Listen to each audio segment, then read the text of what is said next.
Apa sih perbedaan kapitayan dan kejawen? Keduanya sering dianggap sama. Padahal, keduanya adalah dua dunia yang sangat berbeda. Kali ini kita akan membedah garis dari turunan spiritual Jawa ini.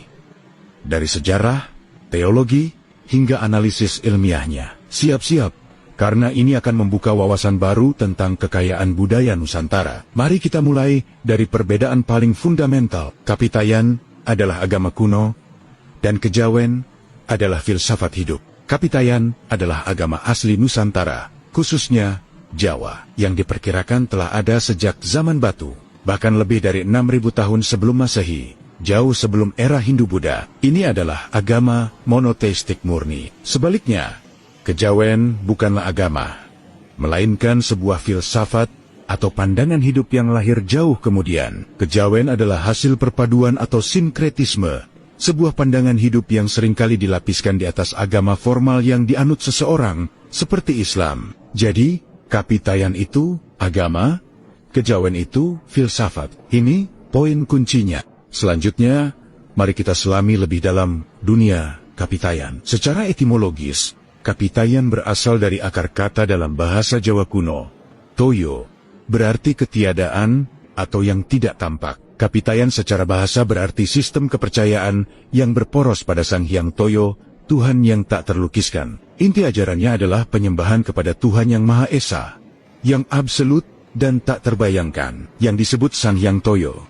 Toyo sendiri berarti kosong atau ketiadaan, menggambarkan sifat Tuhan yang transenden, melampaui segala bentuk dan pikiran manusia. Konsep ini dirumuskan dalam frasa luhur, Tan Kino, Kinoyo Ngopo, yang artinya tidak bisa diapa-apakan atau tak terjangkau oleh panca indera dan imajinasi. Lalu, bagaimana cara menyembah sesuatu yang tak terbayangkan? Disinilah kejeniusan teologi kapitayan. Untuk bisa disembah, Sang Hyang Toyo yang transenden memiliki manifestasi di dunia yang disebut Tu. Tu ini bermakna daya gaib atau kekuatan ilahi yang hadir di mana-mana. Inilah yang sering disalahpahami oleh sejarawan kolonial sebagai animisme atau dinamisme.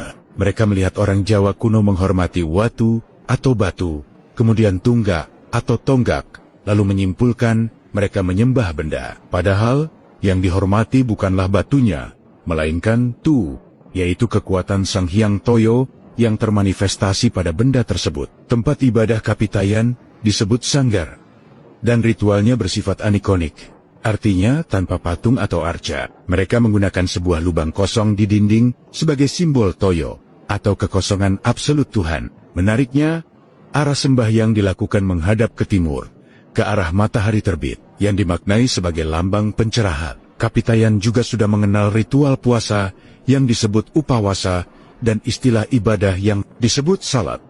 Praktik spiritualnya menekankan pendalaman batin melalui 3 jalan, yaitu sembahyang. Sembahyang berasal dari kata sembah kepada Sang Hyang atau doa dan meditasi, kemudian tapa atau laku prihatin, serta samadhi, yaitu kontemplasi mendalam. Pandangan hidupnya bersifat holistik, berpusat pada prinsip Hamemayu Hayuning Bawono, atau dalam arti menjaga dan merawat keseimbangan dunia. Sekarang, mari kita beralih ke kejawen. Jika kapitayan adalah akar kuno, kejawen adalah cabang pohon yang tumbuh subur berabad-abad kemudian. Kejawen adalah fenomena yang jauh lebih mudah, lahir dari proses akulturasi berlapis. Fondasi kapitayan dan tradisi lokal lainnya bertemu dan berpadu dengan ajaran Hindu-Buddha, dan yang paling menentukan dengan tasawuf atau sufisme Islam. Kemudian, formulasi matang kejawen yang kita kenal sekarang sering dikaitkan dengan era Kesultanan Mataram Islam. Fokus kejawen bergeser dari teologi transenden seperti Toyo ke pencarian mistik yang lebih personal dan imanen. Istilah untuk Tuhan dalam kejawen terasa lebih akrab, seperti Gusti, yang sering dimaknai sebagai bagusing ati atau keindahan di dalam hati. Ada juga istilah pangeran, yang berarti tempat kita menambatkan segala harapan dan perlindungan. Disinilah letak sinkronisasi yang luar biasa. Ajaran filosofis yang sudah ada sejak era kapitayan, seperti Sangkan Paraning Dumadi, atau pencarian makna dari mana, asal, dan kemana tujuan akhir kehidupan, dan Manunggaling Kawula Gusti, atau penyatuan antara makhluk dan Sang Pencipta, kemudian bertemu dan menemukan resonansi yang kuat dengan ajaran tasawuf Islam, yang dibawa para wali songo. Konsep manunggaling Kawula Gusti yang asli ini kemudian diperkaya dan diberi kerangka teologisis baru oleh doktrin Wahdatul Wujud dari Sufisme Islam. Lalu, bagaimana dengan ritualnya? Jika ritual inti kapitayan berpusat di sanggar anikonik, ritual utama dalam kejawen adalah slametan, yaitu sebuah perjamuan komunal untuk memohon keselamatan. Seiring dengan proses islamisasi, ritual slametan ini menyerap kuat unsur-unsur Islam. Doa-doa dan zikir Islam dibacakan dalam kerangka tradisi Jawa. Inilah yang kemudian sering kita kenal juga dengan sebutan tahlilan. Praktik kejawen lain yang sangat umum adalah nyekar, yaitu ziarah ke makam leluhur dan nyadran atau tradisi pembersihan makam. Bukti-bukti sejarah ini terdokumentasi dengan sangat baik. Praktik kejawen, bukan kapitayan, dijelaskan secara rinci dalam naskah-naskah kuno dari era Mataram Islam. Salah satu sumber paling kaya adalah Serat Senthini. Naskah raksasa ini adalah ensiklopedia kebudayaan Jawa yang merekam dengan detail praktik sinkretisme ini. Kitab lain seperti Babat Tanah Jawi juga sangat kental merefleksikan pandangan dunia kejawen yang syarat dengan mistisisme. Di dunia akademis, perdebatan tentang kejawen ini sangat menarik. Ada dua kutub utama. Pertama, antropolog Clifford Geertz yang mempopulerkan pandangan bahwa kejawen adalah sebuah sinkretisme atau campuran. Kedua, Mark Woodward yang berpendapat bahwa kejawen pada dasarnya bukanlah campuran acak, melainkan sebuah bentuk adaptasi lokal dari tasawuf atau sufisme Islam. Kerangka mistik utama kejawen, menurut Woodward, jauh lebih berakar pada teosofi sufi daripada tradisi pra-Islam.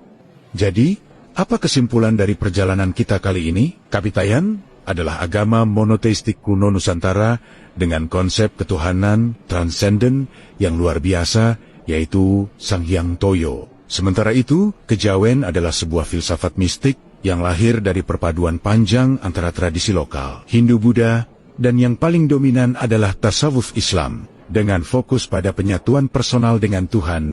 Memahami perbedaan ini sangat penting agar kita tidak salah kaprah dan bisa lebih menghargai kekayaan serta kedalaman warisan spiritual nenek moyang kita. Kapitayan adalah akarnya, ajaran luhur yang telah memiliki konsep Sangkan Paraning Dumadi dan Hamemayu Hayuning Bawon. Sementara kejawen adalah salah satu cabang pohonnya yang paling rimbun dan indah, yang terus tumbuh hingga hari ini. Di era modern yang seringkali materialistis, warisan nilai dari peradaban Jawa kuno yang menempatkan spiritualitas sebagai pusat kehidupan ini menawarkan alternatif, paradigma yang lebih selaras dengan keseimbangan alam dan kedalaman batin manusia. Semoga pembahasan ini bermanfaat dan menambah kecintaan kita pada budaya Nusantara.